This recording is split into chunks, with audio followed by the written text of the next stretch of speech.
Is it just me, or does anybody else feel like this series went fast as hell?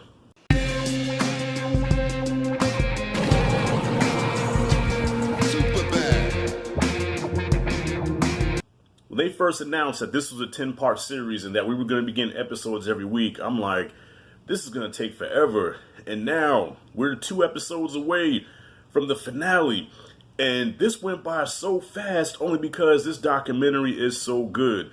So right now we're up to episode 7 and 8 of The Last Dance. And I'm enjoying every minute of this documentary, even though they make my Knicks look really bad.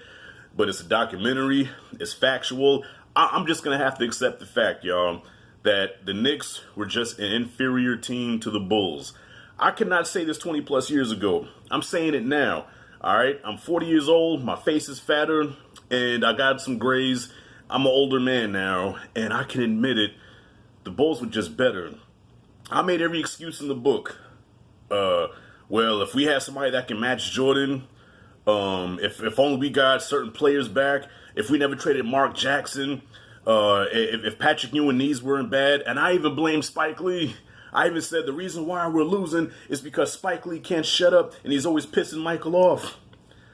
But y'all, I'm calling a spade a spade. The Bulls were just better, okay? Are you happy now? All right, I admit it. The Bulls were just a better fucking team, but I'm still a Knicks fan till I die, so fuck all that. Episode 6. I think is going to, not episode 6, but, episode 7. Yes, episode 7 and 8, excuse me. Episode 7, I think, is going to divide a lot of people because this is about when MJ lost his pops, which was some sad shit. And there's a lot of conspiracy theories out there like, well, you know, and they talk about this in the documentary, in the episode, that, well, he got killed because of Jordan's gambling debts and, you know, look, we don't know what happened, okay? I mean, a lot of, you know, a certain group likes to say facts and evidence. There's no facts and evidence on that's why he was killed. So we don't know. But it could possibly be. Listen, I've learned I don't put nothing past nothing. That could have been the case. But from what they're saying, and I just have to take their word for it unless, you know, we can prove otherwise, he pulled over and it was a robbery. It does sound suspect, y'all. I'm going to be honest with you. If you want my personal opinion, it does sound suspect because why would any random people be trying to rob Michael Jordan's pops and kill him? You know, I mean, usually in a car jack, at least to my knowledge, they usually don't kill the person that jacking the car from. They usually just hold them at gunpoint, give up the car, and then they're gone, right? You know what I mean? So the fact that they had to kill him, strip the car, it does sound suspect, but we can't prove it, and we can't even prove if it was because of Jordan, so it's unfair to say that. But I know you're going to have one side of people saying that, yeah, he did get killed because of him. But then you can have some people say, like, well, you know, you can't prove it. So it is what it is. But bottom line is, it's just a shame that MJ lost his pops. And there was a couple times I even got emotional when they were asking him about it, because you could tell he was fighting back the tears. He was trying not to get emotional because that's, you know, him and his pop was really close, man. You know, his dad taught him a lot. And, yeah, it was just unfortunate. Also, there was a controversy about him retiring to go play baseball, and they were saying that the league made him quit because of the gambling problem. And of course, he said he didn't have a gambling problem. He has a competitive problem, which I think is a crock of shit. But I think he did have a gambling problem. But I don't. This is just me personally speaking, y'all, because I know Skip and Shannon debate about this. I don't feel the NBA and David Stern made him step down because of the gambling. I guess they didn't want the heat from the media and the press and all that, so they made Jordan step down for a year. I don't think so, because Jordan was the NBA's, he was their moneymaker, man. He's their bread and butter. You know, he's the face of the company, of the league, and that's a lot of money down the drain if you send him away for a year. So personally, I don't think that he was forced to retire. I think that was something that he did on his own. Maybe he just wanted to try baseball. He was missing his dad. He knew his dad wanted him to play baseball, so that's something that he wanted to do, because think about it, he has 3 championships. He's accomplished everything you can accomplish in basketball. So it's like, let me try something new. And if I want to come back, I'll come back. And that's exactly what he did. For the time, I thought the baseball thing was a joke. You know, I'm like, first of all, like, even his build, like, he just doesn't look right in the baseball uniform. You know what I mean? But listen, That's something that he wanted to do, and he did it. So how can we knock him for that? You know what I'm saying? In this life, we got to do like, and he said this too, I want to do what I want to do, not what you want me to do. And look, can't knock the man for that. As a Knicks fan, I love that. As a Knicks fan, I said, yes, this is our year. This is our year to finally beat Chicago and win a championship. Ugh, man, did they make us sweat? Scottie Pippen really proved his worth as one of the best players in the league, one of the best players ever. Jordan retires, and Scottie Pippen has to take on the mantle of the team captain. And Scottie had an MVP season that year. Hakeem won the MVP that year. Pippen could have definitely been, I think, second runner-up, because Pippen had a phenomenal season. He took us 7 games now without Jordan, so we're at our best. They don't have their star player, but they still took us 7 games.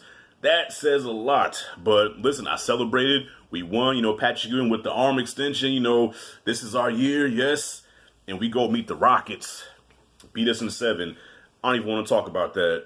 I was depressed after that because I knew that was our shot. That was our year. And then MJ comes back.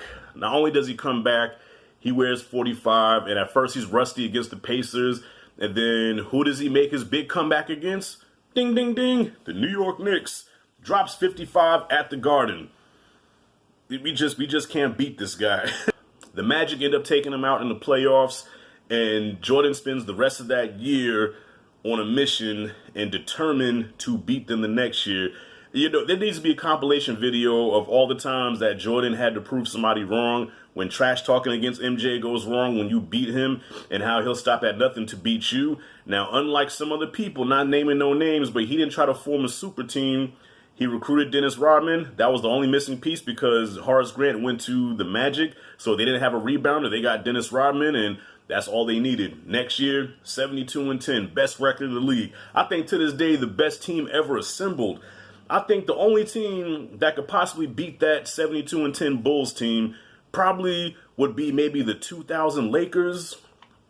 Either the 2000 Lakers or probably the 94 Rockets. Now, that's an interesting topic of debate, would be how would the 94-95 Rockets would have did against that 72-10 Bulls. Because even MJ said Olajuwon was like the greatest thing he's ever seen, just about, man. And they have nobody to contain Olajuwon, to even begin to contain Olajuwon.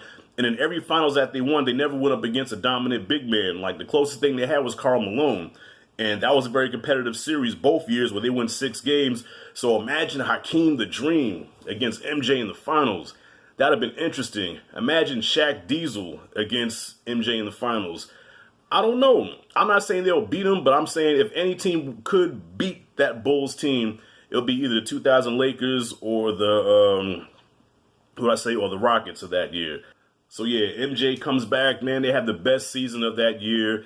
And this is what made me laugh, y'all, is like I said, you don't piss Jordan off. So I think first round they played is that 96 or 98? I think that was 98 when they played BJ Armstrong and the Hornets. And BJ made the mistake of talking trash, and MJ had to humble him. And the same thing with the Sonics. George Karl pissed the man off, so Jordan came out swinging. And then GP decided, okay, I'm a guard Jordan. I'm not afraid of him. And even in retirement, remember MJ was looking at they gave him the little tablet, and he's listening to GP talking about him, and he's just laughing. He's like, man, look, the glove. I never had a problem with the glove. Jordan will never admit, well, if somebody did get the best of him, he made sure he have a counter story that he got the best of them. Gotta love MJ and that competitiveness, man. If you want to see some really funny MJ stories, man, try to find that video. I might could put the link in the description. Try to find that video where KG told the story about how he trash talked Mike when J.R. Ryder was guarding Mike, and he made the mistake of trash talking him, and that shit went really wrong.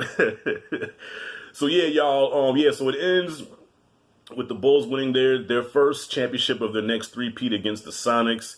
An emotional moment, man. Like I ain't gonna lie, y'all. I was getting choked up because I remember when this happened. It was Father's Day, and it was his first championship without his dad being around. And that moment, when he's on the floor holding the ball and crying. That got me, man. If you know, even if you're not a basketball fan, you can't watch that and not feel something. You know what I mean? Just great. But this is bittersweet. We have 2 more episodes left. Jesus, I want this to keep going. I'm gonna watch this again, y'all. I ain't gonna listen. I'm watching all 10 episodes again when this is over with, man. But yeah, we got 1 more week left, and I'm sad, man, because it's almost over, and now I have nothing else to look forward to on Sunday. Cobra Kai, please come back. Anyways, what you guys think about episodes 7 and 8? Comment freely below. Who was your team? Was Chicago your team? You know, who are your favorite players? Who do you think could have taken that Bulls team back in those days, man? Comment freely below if you like and dig the content. Hit that like and subscribe, notification bell in the corner. This is Rashad G. signing out this mug. See you in the next video.